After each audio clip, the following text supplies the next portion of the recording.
All right, everybody, I'm back. I got a lot of good feedback on my last tips and tricks video. Seemed like a lot of people enjoyed it. I helped a lot of people, so I thought I'd make another one. My name is Clayton Costanza. I'm with Cypress Home Inspections. I'm based in Southeast Louisiana. I have four tips and tricks today with a bonus tip at the end. The first one is one by one aspect ratio photos. I personally feel they look better in the PDF reports. So here we are in the web-based report. Spectora does a good job of making them look good on the web-based report. I don't really see a problem with any type of aspect ratio in the web-based report. But if you start getting into the PDFs, and a lot of people still want the PDFs, they want to see the report this way, or they want to print it out. But if you notice, this is an old report, and I'm not using one by one aspect ratio here. I'm using what they call a full aspect ratio. And if you notice, this is one page right here, and these three photos is covering up the entire page. And the actual defect is on the previous page. So I really don't like the way that looks. So if you notice, we got three pictures covering up majority of the page. The second defect is at the bottom of the page. And then the next page, that aspect ratio is taking up the entire page. That really takes up a lot of paper. That makes the report bigger than it has to be. And I know there's a way in Spectora you can change the layout of the report to kind of clean up the white space, but then it scatters your comments and it isn't consistent. It moves things around that are related. But here is a PDF version of what I do now with the aspect ratio one by one. So here we are. We have this page right here. Um, it has the defect and it has two pictures. To me, this is a lot cleaner.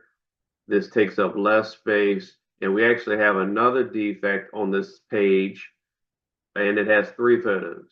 So it got two defects with five photos on one page versus possibly one photo on a page. Okay, I'm gonna go ahead and show you what it looks like on the Legacy app and the V10 version. What I would do is I would open up your camera, and if you notice up top, you have options for different ratios. I used to have it like this because you get a lot of coverage, but I really like the way the one by one ratio looks on the PDF versions of the report. So once you set it on your default camera, it will automatically go back to that same setting. So let's go to the Legacy app real quick, take a picture. See, it already has our settings. Take a picture. All right, you're done right there. Now let's go to the V10 app. You don't want to click this one right here because I don't see a one by one option that is built into the app. So you don't want to use that one unless somebody can tell me in the comments below that there's a setting that can be changed. But you want to click just this photo one right here, and it brings up your stock camera. The next tip and trick, number two, would be bringing all of your limitations to the informational tab. So if you notice, the vapor retarder was not inspected. There's an X right here.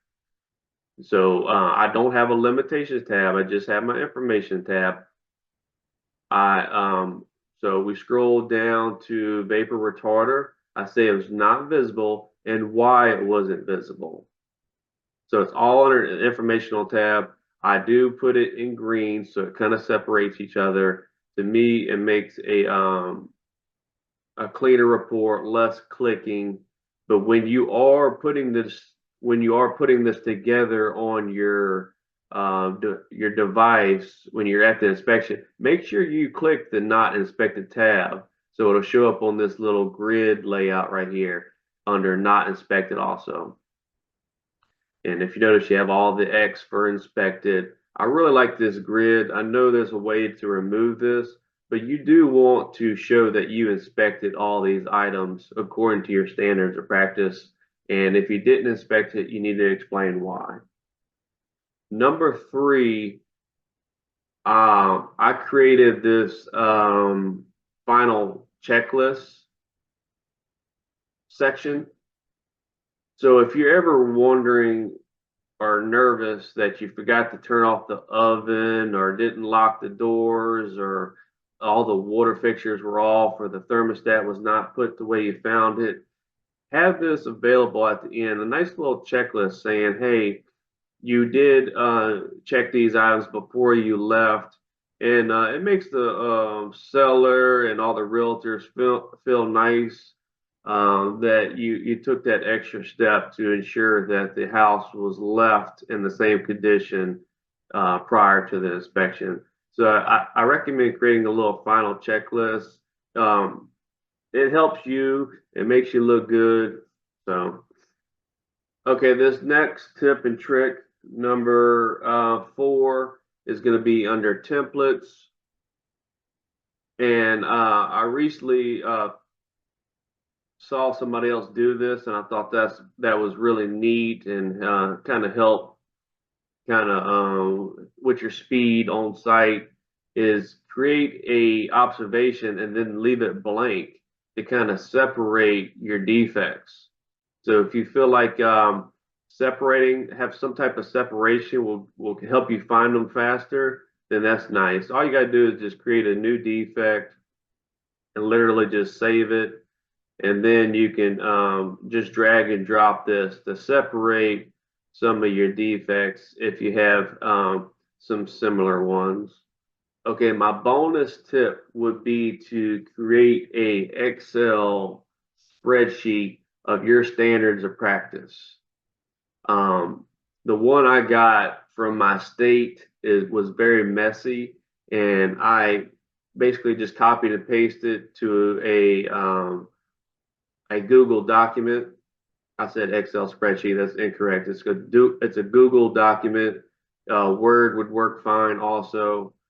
But if you notice, it has all your major sections broken down. And the way I have it is in blue, it's everything you have to inspect. So in your template, you want to make sure you're inspecting all these items and it shows that you inspected it. Like under plumbing, you're supposed to inspect the water supply and distribution systems, the piping materials, supports, insulation, etc. So you need to really make sure in your template that you have all those items showing that you inspected it, the fixtures, the valves, the insulation. So this is a good way to help make sure your reports are meeting the minimum standards of practice for your state or organization. So all the blue items are going to be what you have to inspect. And in orange, you have to describe those materials. And then in green, it shows what you have to do with those items. And then in gray, I have items that you are not required to inspect. And like I said, I have this for every system that we're supposed to inspect. So as long as your template is laid out saying that you are inspecting these items, then you are going to be covered meeting your standards. Okay, I appreciate your time. Hopefully you gained some information to make your reports look better and hopefully speed up the process on site. As always, this template is up for grabs. So if you want to purchase it, all you got to do is scan this QR code right here, and you can buy it for $299. I feel like that's a pretty good price. After one inspection, it should pay for itself. Thank you for your time.